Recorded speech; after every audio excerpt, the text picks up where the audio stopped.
if the biggest game of the century decides it's done being just a game and crashes into the real world? That's exactly what happened 500 years ago, when a massive fantasy game called Path of Demons unleashed a horde of demons that wrecked everything, leading to a global catastrophe. And that is when the God of Light intervened, and granted a few chosen humans with supernatural powers to match the game's classes. Fast forward to now, and a new demon lord named Asmodeus has risen, wiping out a whole generation of heroes and ruling the world.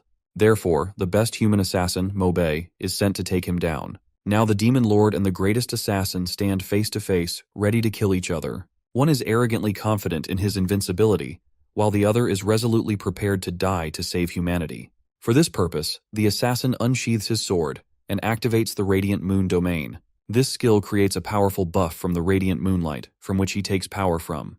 Meanwhile, the villain is also ready with his power of darkness. After getting hit by the Demon King's attack, our hero realizes the attack is slow compared to his usual power, which means the Demon King isn't even taking him seriously. So, our boy leans on his experience and uses his Shadow Clone skill to throw the Demon Lord off. Now, there are 3 assassins, including him and his clones, who are all attacking the villain of the century. While doing this, he's thinking about the Demon Lord's fatal flaw, which is his arrogance, as he believes no one can break through his frontal assault. While keeping the Demon Lord busy with random attacks, he makes a strategy to strike his back, while thinking it might be his vulnerable point. So he backstabs him with a skill called Divine Retribution. With this skill, there's a 1% chance of eliminating the enemy in one hit. Unfortunately, he doesn't get that 1% chance, but somehow he manages to make the Demon Lord bleed. Things take a turn for the worse for Mobe when the Demon Lord activates a new skill, while using his blood to summon a horde of terrifying skeletons. After his last-ditch effort with Divine Retribution fails, he needs a new strategy to take down the villain and his skeleton army. In a flurry of action, Mobe starts taking out skeletons one by one, which only makes the Demon Lord angrier as someone as insignificant as Mobe dares to challenge him. Taking Mobe seriously for the first time, the Demon Lord unleashes his most powerful form, which is his liberation form, and lets loose all his demonic power. As Mobe charges forward, his S-rank companions from the Dawn Vanguard Guild step in to handle the skeleton army, letting Mobe focus on the Demon Lord. These high-rank, brave soldiers, including teary-eyed Eliza, are ready to risk their lives for humanity and their hero. Meanwhile, the Demon Lord, in his most powerful liberation form, is fuming to end the fight with Mobe's death. Mobe, carrying the weight of everyone's hopes, prepares to strike back. His sword crackles with lightning as he attacks, vowing to drag the Demon Lord to the afterworld, even if he goes with him. He launches a fierce attack with the Dark Moon Blade, followed by a crescent slash, declaring that humanity will win this battle. Despite knowing the Demon Lord will be reincarnated one day, he continues with a Moonlight Pierce, while aiming for what he hopes is the final blow. With that, the Demon Lord uses the Soul Detachment skill to aid in his rebirth. But our boy isn't planning on letting this Demon Lord be reborn to threaten humanity again. Instead, he employs his ultimate skill, which is Twilight Harvest. With this skill, he has delivered a final, fatal blow. This skill is essentially a suicide move, which ensures the enemy's death at the cost of his own life. After witnessing his ultimate skill, his companions yell at him that they will remember his sacrifice for humanity forever. On the other hand, he takes his last breath while his last hope rests on his companions, who might be able to eliminate the remaining demons after the Demon Lord's defeat. With that, he falls into eternal sleep. 5 years later, the Demon Lord is about to be resurrected in a place called Blood River, located in the dark underworld. As we know, the Demon Lord has already been resurrected twice with the memory of every life he's had. However, this time he is going to be reincarnated for the third and last time with his memories intact. If he loses this chance, he will lose the memories of all his previous lives and might have to start from scratch. Now, this place, Blood River, is swarming with low-level demons known as horned demons, who are toying with the corpses of humans on the ground. These lowest kinds of demons serve as livestock and cannon fodder. Anyway, their main purpose there is to stop the resurrection of Mobe. They are informed by a demon known as Lord Hydera that our guy is going to be reincarnated in 9 days. Then the captain of the demons alerts everyone about this threat in the form of the ultimate assassin. They are afraid that if Mobe is able to come back to life again, he will exterminate the slavery of human beings from the demons. There is a heap of demon blood, looking like it is boiling from inside. Then they see the mouth of the demon coming out from it, which horned demons think of as the savior of humanity. But he looks quite demonic. Besides, this is the place where the Demon Lord is going to be reincarnated. So why would our boy be reborn there? Now there is a twist. The cute little chubby demon we see swarming in the blood actually has 2 souls. One is our badass assassin, Mobe, and the other is the demon lord Asmodeus. Both of them wake up in the same body at the same time. As soon as they wake up, they realize that they are not alone and ask about the identity of the other entities inside their body. In the very next moment, they realize who the other person is. An ultimate battle of words starts as they can't harm their own body. Our boy expresses his confusion about sharing a body with the demon lord, while the great demon lord furiously demands to get his body back. Meanwhile, as they are arguing, horned demons are ready to take off the body in which both Mobei and the demon lord now reside. As soon as they notice the attack on them, they are on high alert. Meanwhile, the ever-intelligent Mobei finally realizes that he has been reincarnated with the demon lord. The demon lord also confirms it with our boy while taunting him that he has used a trick to be reincarnated as the demon king. Then he angrily turns to the horned demons with killing intent. He is beyond angry at those lowlifes who have forgotten that they are just livestock and have dared to ambush the site where he was about to be reborn. To blow off some steam, Mobei takes his turn with the body and taunts the demon lord, saying he is no longer at the top of the food chain. How the mighty have fallen. On the other hand, the demon lord tries to shut the taunting dude's big mouth while claiming he will show everyone why he is called the ruler of the underworld if he gains control over the body. Once again, they argue about who will be better suited to take over the body to fight the army of horned demons against them. Our assassin refuses to give control to the demon lord because he believes the demon lord will lead them to death. The demon lord, on the other hand, reminds the so-called savior of the world that despite being reborn as a lowly demon with no memory of his previous life, he still has a chance to be reborn. On the contrary, our dude does not have a third chance at reincarnation. Afterwards, they stop arguing when they realize they are inside the magical circle. Then he requests the Demon King to let him control the body since his demonic power is quite weak in this reincarnated form. On the other hand, our savior has a better chance of activating his skills and magic to fight off the horned demons. Later, the Demon King can raise his level with him. Finally, Asmodeus understands the gravity of his circumstances and gives up his body to our dude. However, he reminds him that humans have a natural survival instinct, so he will better not be disappointed. With that, he activates his skill and gets ready for the next step. Now he thinks that the Demon Lord is right in one aspect, that he wants to live.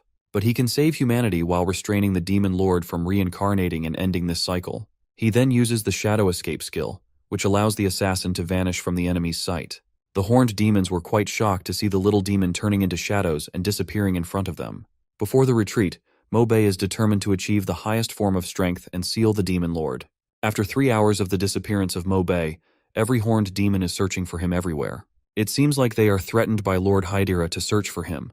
Otherwise, they will pay with their lives. This is the reason their captain has warned them to find him at any cost, or he will kill them all. On the other hand, unfortunately, our hero is stuck with the Demon Lord and hasn't gone far. He is still within the range of the Blood River.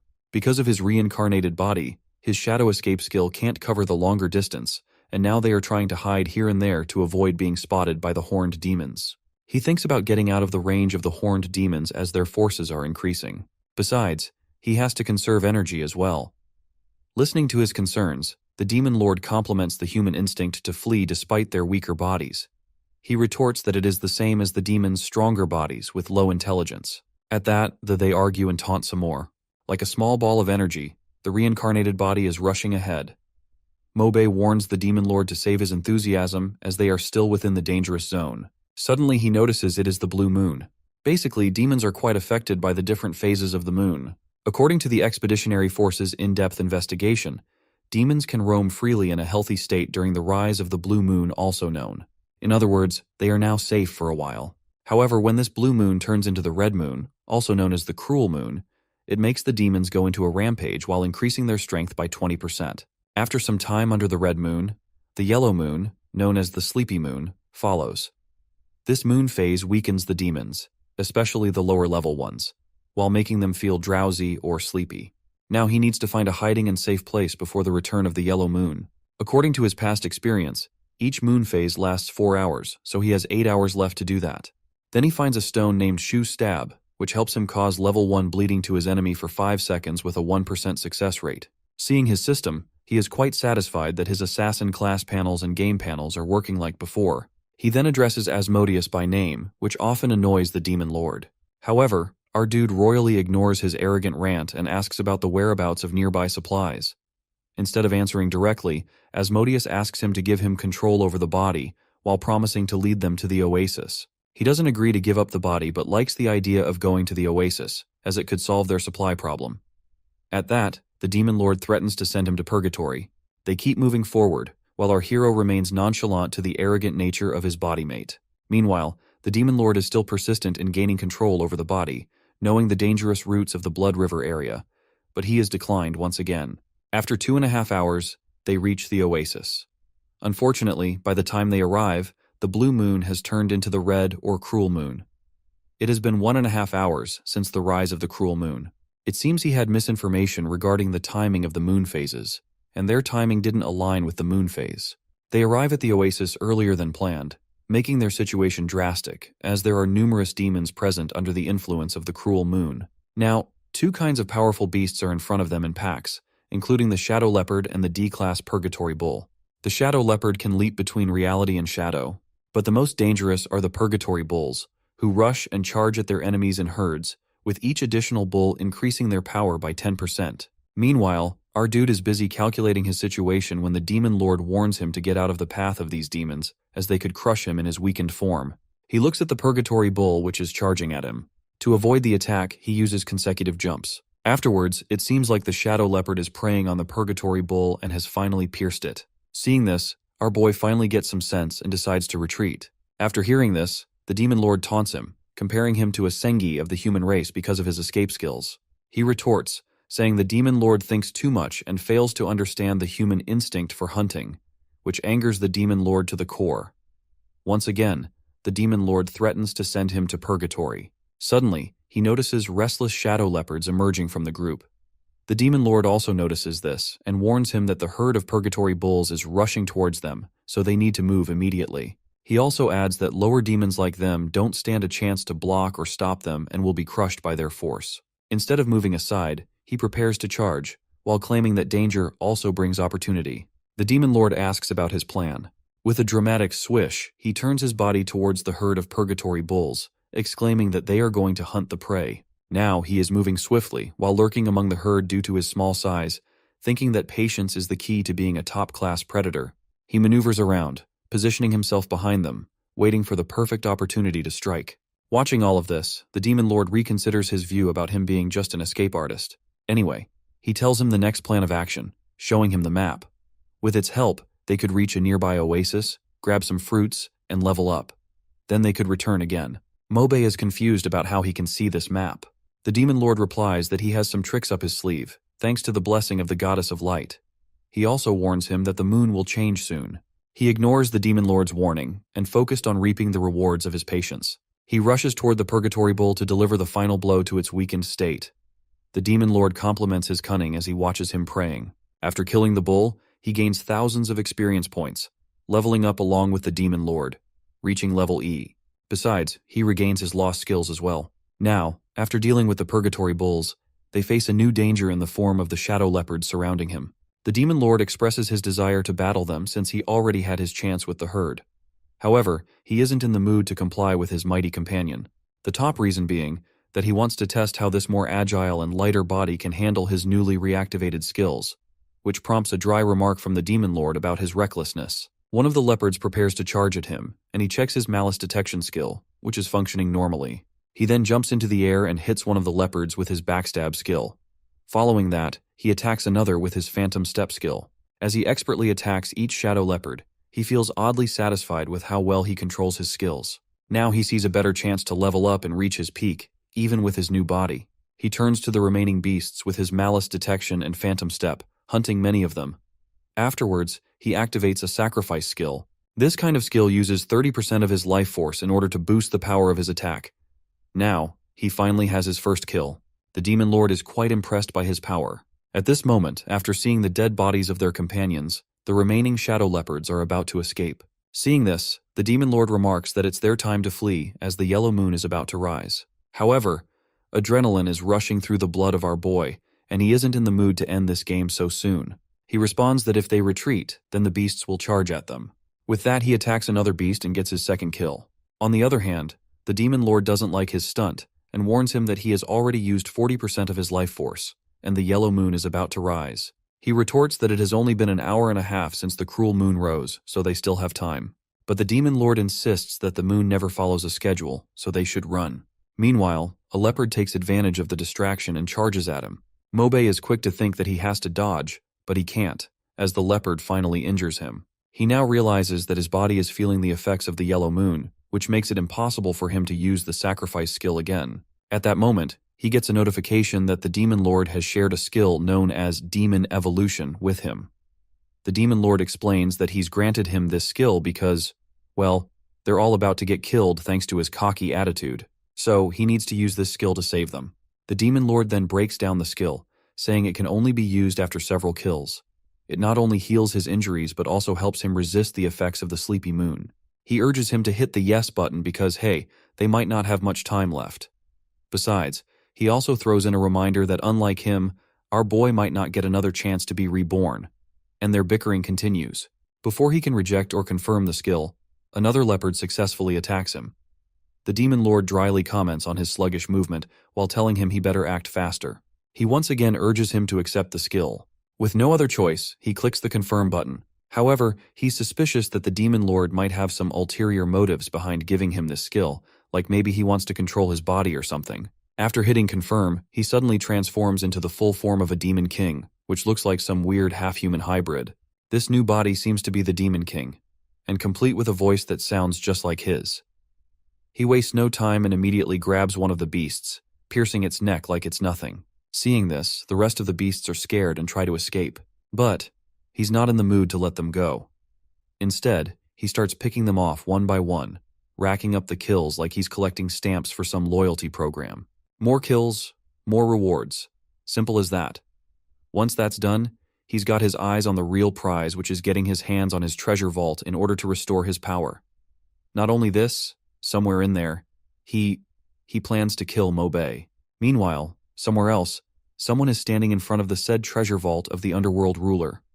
A girl jumps onto a tree branch nearby and throws some compliments at Magra, the girl in front of the vault. Then she wonders if the sheer beauty of Magra's magical staff will be enough to crack open the vault. Now, this irritates Magra, and she whips around to face the woman named Hall Argentis, while snapping that she's only there because she needed something from her. Without missing a beat, Magra starts attacking her with magic. Because, that's how witches settle their disputes. Hall Argentis is the S-rank shadow succubus and the intelligence officer at Hull Quinn. She breaks her magic attack from Magra and snarls that she can't even get hold of her own magic. So how could she possibly control someone like the Demon King? Magra scoffs at her, while pointing out she's the one who let that low-level demon escape. If she hadn't messed up, she wouldn't even need to be here. But just as she's getting smug, Human Mage tenses up. Her alert magic has sensed something or someone. Argentis, always one for drama, caresses her face, while declaring she'll stay in the Shadow Realm from now on. After all, if they find the Demon Lord, they're bound to find his treasure in the underworld. Suddenly, a shadow appears in front of them. On the flip side, the Demon Lord awakens Mobe inside him as he's gearing up to reclaim his power. He even politely asks about his favorite cage to give comfort to his human companion caged inside of him. Inside his own body realm, Mobe opens his eyes to find himself chained to the Demon King's throne. Even in this sorry state, he can't help but taunt that the Demon King himself had been bound here before. Meanwhile, the Demon Lord is urging him to pick a cage, but our prisoner spots him stepping onto a magic array mark. He recognizes it but can't quite put his finger on it. Suddenly, it hits him, and he shouts for his demon companion to stop moving. The Demon Lord is baffled by his warning, but when the magic array activates, he realizes his mistake. As chains bind him, he calls out, challenging the magician for a fair fight. At this point, both female masterminds behind the scheme step forward, curious about how the Demon Lord had suddenly grown weaker. Seeing them, Mobe is in complete disbelief as he recognizes both of them. Not wasting time, the Demon Lord, clearly threatened by the sight of a succubus, then warns her that he'll burn her master for her insolence. Naturally, his words infuriate her. Meanwhile, the main magician commands the Demon Lord to kneel, and, despite himself, he complies. At the same time, Mobe recognizes the mage, a human named Li Meilin. But confusion grips him because are they actually working with the demons to take down the Demon Lord, or is there something else at play? On the other hand, the young succubus, brimming with insolence, orders the Demon Lord to open his treasure and offer it to her mother. Upon realizing she's the daughter of Hull Quinn, he doesn't hold back and insults her mother. Inside, though, the Demon Lord is desperately trying to cope with the situation. To deal with it, he offers a deal to his human companion. He tells him to cooperate until they eradicate the enemy, and later, they'd share the body. Though our assassin is a bit doubtful, but he accepts the offer because, well, what choice does he really have? With a smirk, he expresses his disbelief at how absurd the situation is. However, his smile infuriates Argentus, who starts beating him senseless, while the mage tries to stop her because, inconveniently, they still need him. The next moment, he orders Mobe to take over the body. With that, he unleashes a powerful burst of energy that knocks both of the girls back. After this, the Demon Lord urges him to run, knowing full well they're in no shape to defeat both girls, especially since their power seems to have gotten stronger than them. So, they make a quick escape. As they rush ahead, our hero can't shake his growing suspicion about Li Meilin, who is indeed cooperating with a demon for unknown reason. 3 hours after their escape from the magic array, the scene shifts to an oasis, where a number of demons are roaming. Suddenly the demons spot something behind them, and they all rush toward it. The place they're running to is none other than the magic trap placed by our assassin. As soon as the demons step onto it, he activates his demon magic to devour their power. A burst of red energy surges from his hand, which is burning every demon standing on the magic array. After successfully devouring the demons, not only does he level up, but he also acquires multiple new skills and raises his power level. He glances at his system screen, wondering if this was all some trick of the demon, as he feels his power increasing at an unnatural rate. At the same moment, as usual, he suddenly felt a sharp pain as the memories of the demons he had devoured rushed into his mind. He wondered if, thanks to this memory system, he might now have access to a map of the demon world. On the other hand, the Demon Lord was quite pleased with the development, hoping that at this rate, he would finally become a true demon. Meanwhile, in a place called Takalili, a demonic castle looms. Numbers of demons are making their way toward its gates. Our hero, however, finds himself suddenly teleported inside a rock by a shadow demon, which leaves him both frustrated and angry. Still, he pushes forward, making his way past the swarm of demons as his identity of horned demons, known to be notoriously stupid. As he passes through, one of the demons asks if he needs guidance, but the Demon Lord quickly warns him that this could be a trap set by Quinn. Without hesitation, he kicks the demon hard to get rid of it, not taking any chances. With the Demon Lord's guidance, my guy arrogantly strides into the castle. Inside, there are countless demons belonging to the Symbiosis faction. This faction hunts and plunders humans to survive, and even though some high-class demons don't particularly enjoy the idea of hunting, they still prefer humans for their artistic and cultural purpose. In this twisted setup, human farming and monopoly are common business for these demons. Despite witnessing the cruelty around him, he walks ahead silently and calmly, prompting the Demon Lord to smugly remark that he's turning into a true demon. His gaze lands on a statue of Hall Quinn, the member of the Symbiosis faction. Now the two discuss their plan. They're here to join an expedition, which will give them access to the teleportation array. Through that, they'll track down the Demon Lord's ex-girlfriend, whose help they need to separate their souls. After a shared glance, they move forward to execute their plan. Just as they do, a succubus prince struts in, with arrogance as he approaches his subjects. The Demon Lord suddenly realizes it's the day of celebration for this faction, which means the city's defenses are significantly weakened. So there must be some humans invading the castle, and there she is, coming with determination to kill some demons. As soon as he sees the newcomer, he immediately recognizes her as Camilla, who was his apprentice. She is slaying and hunting the low-level demons with the teaching she has received from him. Even though she is not at the level to fight these demons, she is still doing it. Now she is behind the prince and about to slay him while he looks like he is enjoying the show. However, with his dark power, he throws her away. While watching her, our nonchalant prince gets bored with the show and orders his subordinate to finish her off. As soon as Mobe sees the shadow steel golems rushing toward her, he rushes in for the rescue, then shielding her from the incoming attack. The prince is amused to see another puppet in the show. Meanwhile, our guy can't use his other skill until it recharges. He then tells Camilla to escape. Seeing her confusion, he turns to her and says she's not ready to face these factions with her level of power. With a baffled expression, she finally recognizes him. When she questions his identity, he decides to crush her hopes in order to save her. He turns to her with a cruel expression and expresses his desire to make her his slave since she called him teacher. This angers her, and she attacks him, but he dodges it with a swish of his hand. He even gives a compliment to her triple slash technique, but remarks how it's about as useful as a rubber sword against someone as strong as him. She tries to say something, but he cuts her off and points to the sky. There's a magic barrier surrounding the whole area. Then he royally tells her to follow his orders if she wants to survive, which gets her all riled up. Ignoring her protests, he lets her know about the 60 guard posts at the outer gate that they can't fight off. But Camilla still sees traces of her master in him. To squash that thought, He manhandles her and tells her to pay attention when her master is talking. Then, getting serious, he outlines their evacuation plan as she's to head to the treasury and create chaos there, while he will head to the barracks to slaughter demons in order to confuse the faction. Now he's at the outer barracks where demons are hunting him down. He glances at demons munching on their own comrades to get stronger. He felt disgusted to see them. But our dear demon lord reminds him that he's basically become a finely crafted demon himself, thanks to his own past demonic deeds. Anyway, he's mulling over his next move, while considering there must be the last squad guarding the inner city and Lord's Manor.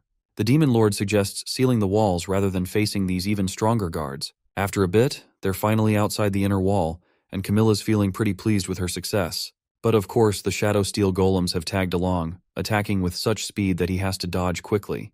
To top it all off, they've now got another problem in the form of the succubus prince.